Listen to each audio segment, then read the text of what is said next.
Subscribe now and press the bell icon. Never miss an update. Hi students, अस्सलाम वालेकुम। आज का हमारा टॉपिक है thermo regulation in mammals, regulatory strategies. Regulatory strategy जो हमने फर्स्ट डिस्कस करनी है। Mammals including human maintain body temperature in a narrow range 36 to 38।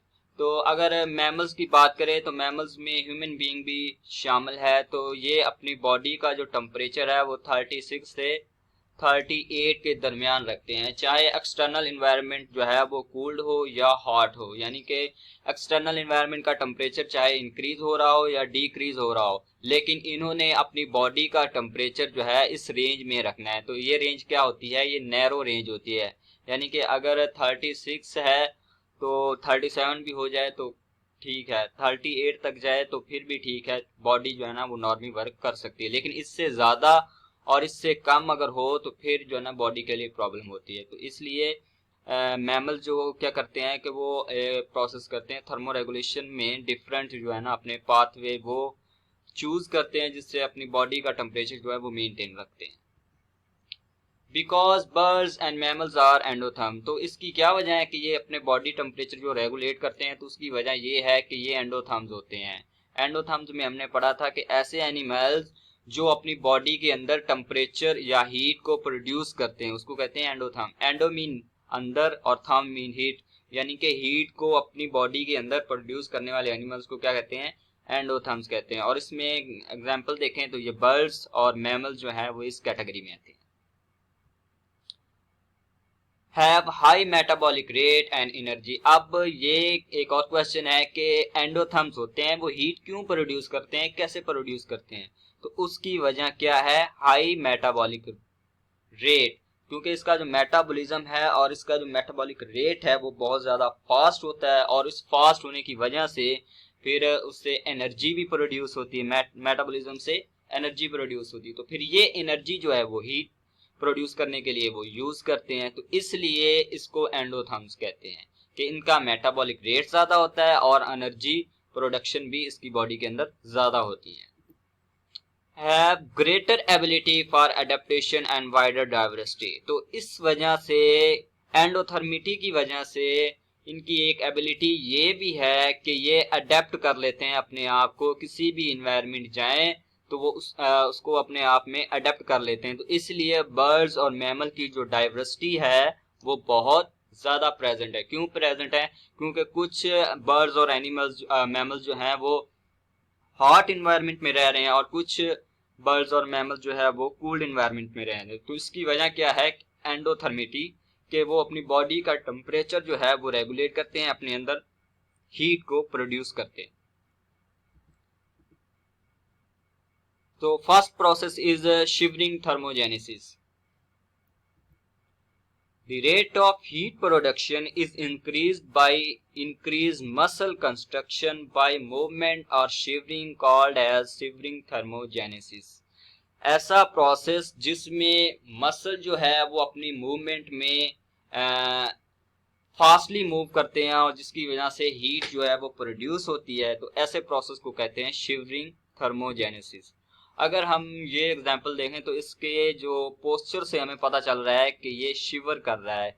ये जो लेडी है ये शिवर कर रही है।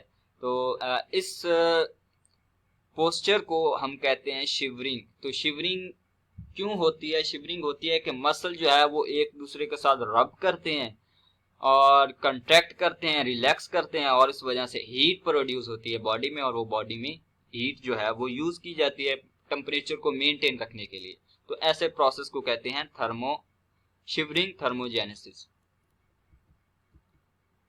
Next is non shivering thermogenesis. A hormone trigger the heat production as do thyroid hormone and are known as non-shivering thermogenesis। तो हमारा जो मेटाबॉलिज्म है, हमारा जो मेटाबॉलिक रेट है वो इंक्रीज होता है एक हार्मोन से। उस हार्मोन को क्या कहते हैं? थायरॉक्सिन या थायराइड हार्मोन। तो ये हार्मोन क्या करता है कि जब एक्सटर्नली जो टेम्परेचर है वो डिक्रीज हो रहा है तो हमारे जो रिसेप्टर होते हैं स्किन के ऊपर, जिसने थर्मो रिसेप्टर जिसे कहते हैं, उन्होंने टेम्परेचर को सेंस करना होता है। तो एक्सटर्नली टेम्परेचर जो है वो डिक्रीज हो रहा है, कूल टेम्परेचर है, तो फिर वो सिग्नल सेंड करेगा ब्रेन के हाइपोथैलेमस को। हाइपोथैलेमस क्या करेगा, सिग्नल सेंड करेगा थायराइड ग्लैंड को। थायराइड ग्लैंड क्या करेगा, वो थायराइड हार्मोन रिलीज करेगा। थायराइड हार्मोन जो है वो क्या करता है, वो बॉडी के अंदर मेटाबॉलिज्म के रेट को इंक्रीज कर देता है। जब मेटाबॉलिज्म का रेट इंक्रीज होगा तो उससे मेटाबॉलिज्म से जो एनर्जी प्रोड्यूस होगी वो हीट की फॉर्म में होगी। तो वो हीट जो है वो बॉडी के टेम्परेचर को इंक्रीज करने के लिए यूज होती है। तो ऐसे प्रोसेस को कहते हैं नॉन शिवरिंग थर्मोजेनेसिस। अब एक और टाइप है, some mammals have brown fat which produce heat rapidly. तो कुछ मैमल्स में ब्राउन फैट प्रेजेंट होती है। ब्राउन फैट क्या करती है, ये भी हीट प्रोड्यूस करती है। किस तरह की, अपने आप को ब्रेक डाउन करती है। ब्रेक डाउन करने के बाद जो एनर्जी प्रोड्यूस होती है वो एनर्जी जो है हीट प्रोड्यूस करती है। Over production of heat is dissipated by increase blood flow और बाय एवेपोरेटिव कूलिंग। वो तो था हाँ, जब टेम्परेचर जो है वो एक्सटर्नल डिक्रीज है तो फिर हीट प्रोड्यूस होगी है। अब दूसरा प्रोसेस है कि अगर हमारी बॉडी में हीट जो है ना वो ज्यादा प्रोड्यूस होगी है, ओवर प्रोडक्शन होगी है हीट की, ओवर प्रोडक्शन हो गई है हीट की, तो फिर क्या होगा, फिर उस हीट को हमारी बॉडी से रिमूव किया जाता है। वो किस तरह रिमूव किया जाता है, जो हमारी सुपरफिशियल लेयर्स होती हैं, वेन्स होती हैं, जो हमारे सुपरफिशियल वेन्स जो नजर आती हैं हमें, उसमें जो है ना वो डायलेट करती हैं, वैजो डायलेशन होती है, जिसकी वजह से ब्लड का फ्लो जो है वो इंक्रीज हो जाता है। जब ब्लड का फ्लो इंक्रीज होगा तो हीट जो है वो हमारी बॉडी से डेसिपेट हो जाएगी, इलिमिनेट हो जाएगी, रिलीज हो जाएगी, लॉस हो जाएगी।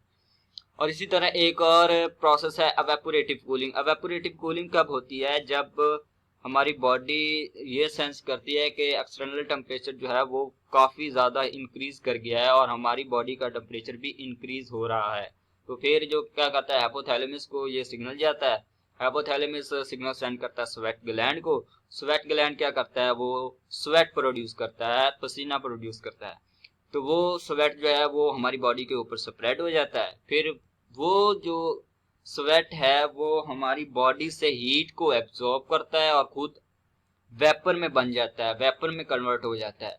और जब हीट हमारी बॉडी से एब्जॉर्ब होगी तो हमें कूलिंग जो की फीलिंग आएगी, यानी कि हमारा जो टेम्परेचर है वो डिक्रीज होने लग जाएगा। तो ये एक प्रोसेस है जिसमें हीट जो अगर बॉडी के अंदर ज्यादा हो रही है या हमारे जो टेम्परेचर वो इंक्रीज हो रहा है तो फिर एवेपोरेटिव कूलिंग की जाती है। ये देखें, आपको ये नजर आ रहा होगा कि इसमें ये स्वेट जो है पूरी बॉडी के ऊपर स्प्रेड है और इसकी वजह से क्या होगा कि ये जो हीट प्रेजेंट है हमारी स्किन के ऊपर, तो वो हीट एब्जॉर्ब करेगा खुद और खुद वेपर में कन्वर्ट हो जाएगा। जब वेपर में कन्वर्ट होगा तो हमारी बॉडी का टेम्परेचर डिक्रीज कर जाएगा और जिससे हमें कूलिंग की जो फीलिंग है वो हमें महसूस होगी। That's why skin called as organ of thermoregulation। तो ये भी एक एमसीक्यू आता है कि स्किन कौन सा ऑर्गन है, तो स्किन जो है वो थर्मो रेगुलेटरी ऑर्गन है, थर्मो रेगुलेशन में इसका रोल होता है। इन कूल टेम्परेचर, अब हम बात करते हैं कूल टेम्परेचर में मैमल्स क्या करते हैं। वैजो कंस्ट्रिक्शन, अगर हम यहाँ पे डायग्राम में देखें तो अगर हमारी बॉडी जो है वो प्रेजेंट है, हम प्रेजेंट है किसी कूल्ड एरिया में, तो वहाँ का टेम्परेचर बहुत ज़्यादा लो है, तो फिर क्या होगा, हमारी जो वेन्स हैं वो कंट्रैक्ट कर जाएंगी। ये देखें, ये कंट्रैक्ट हुई हुई है, ये कंट्रैक्ट कर जाएंगी और कंट्रैक्शन से ब्लड का जो फ्लो है वो डिक्रीज हो जाएगा, स्लो हो जाएगा। और इस स्लो ब्लड होने की वजह से हमारी जो हीट है बॉडी के अंदर जो प्रेजेंट है वो लॉस नहीं होगी। तो ये जो प्रोसेस है इसको कहते हैं वैजो कंस्ट्रिक्शन। रेजिंग द फर, अगर हम ये डायग्राम देखें तो ये है आर्कटिक फॉक्स की। तो इसके जो फर हैं जो हमें नजर आ रहे हैं ये स्टैंड हुए हुए हैं। तो ये स्टैंड किस वजह से हुए हैं, ये इस वजह से हुए हैं कि जो एक्सटर्नल इन्वायरमेंट है उसका टेम्परेचर जो है वो काफ़ी ज़्यादा कम है। तो बॉडी की हीट को अब इस एनिमल ने अपनी बॉडी के अंदर ही कंजर्व करना है। तो फिर क्या होगा कि ये फर के बिटवीन जो है जो स्पेस होगी उसमें एयर ट्रैप हो जाएगी और वो एयर एज एक्ट करेगी एक इंसुलेटिंग लेयर के तौर पर बॉडी और सराउंडिंग के दरमियान। ये एक लेयर एक्ट करेगी, एक इंसुलेटिंग लेयर एक्ट करेगी जो इसकी बॉडी की हीट को डेसिपेट नहीं होने देगी, लॉस नहीं होने देगी। तो जब बॉडी की हीट ही लॉस नहीं होगी तो फिर ये बॉडी के अंदर जो हीट है वो प्रेजेंट रहेगी और ये एनिमल जो है वो सरवाइव करेगा। Temperature of legs and arms is lower than trunk. अब ये क्या है कि जब हमारे एक्सटर्नल एनवायरनमेंट का टेम्परेचर डिक्रीज करता है तो हमने खुद फील किया होगा कि हमारे जो आर्म्स और लेग्स होते हैं उनका टेम्परेचर भी साथ डिक्रीज कर जाता है। तो जब उनका टेम्परेचर डिक्रीज कर जाएगा तो इसका क्या मतलब हुआ कि जो हमारा ट्रंक है वो वाला जो पार्ट होगा हमारी बॉडी का, उसका जो टेम्परेचर है वो डिक्रीज नहीं करेगा। और इसी तरह वो डिक्रीज क्यों नहीं करता, क्योंकि हमारे ट्रंक के अंदर बहुत सारे वाइटल ऑर्गन प्रेजेंट होते हैं, लाइक हार्ट है, लंग्स है, लिवर है, स्टमक है, स्प्लीन है, every organ is present in our trunk. तो इसलिए हमारी ट्रंक का जो टेम्परेचर है वो नॉर्मल रहेगा। इस नॉर्मल टेम्परेचर को मेंटेन रखने के लिए हमारी ट्रंक में तो हमारे जो लेग्स हैं वो क्या करते हैं, वो अपने आप का जो टेम्परेचर है वो डिक्रीज कर लेते हैं और हमारे ट्रंक का जो टेम्परेचर है वो मेंटेन रहता है, वो वार्म रहता है, उसका टेम्परेचर हाई रहता है, मतलब नॉर्मल रहता है।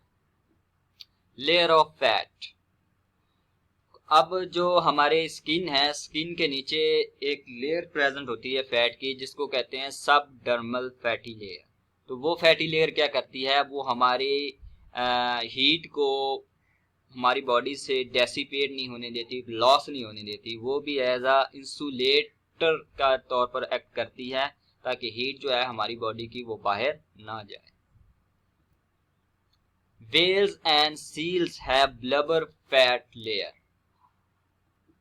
जो सी और ओशन में रहने वाली वेल्स और सील्स हैं, ये मैमल्स हैं दोनों। तो इसकी बॉडी, इसकी स्किन के नीचे एक लेयर प्रेजेंट होती है फैट की जिसको कहते हैं ब्लबर, और जो बहुत ज़्यादा थिक होती है। अगर आप ये देखें, ये इसकी स्किन है वेल की, तो ये जो लेयर है इतनी थिक लेयर है, तो इस लेयर को कहते हैं blubber fat.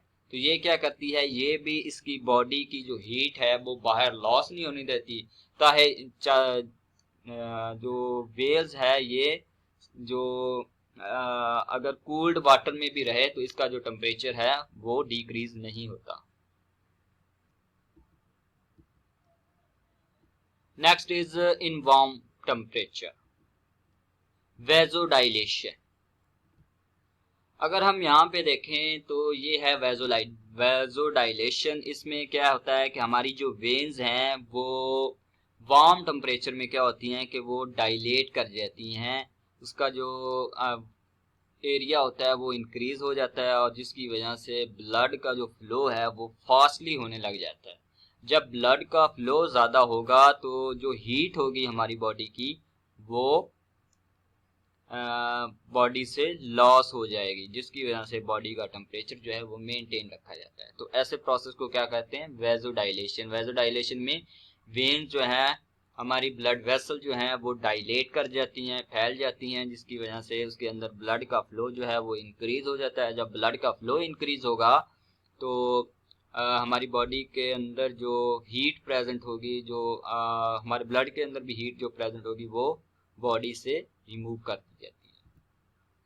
Sweat gland have role in evaporative cooling. तो हमने पहले भी डिस्कस किया कि जब हमारा जो टेम्परेचर है, एक्सटर्नल टेम्परेचर वो इंक्रीज हो जाए तो हमारे जो रिसेप्टर प्रेजेंट होते हैं स्किन के ऊपर वो सिग्नल सेंड करते हैं हाइपोथैलेमस को।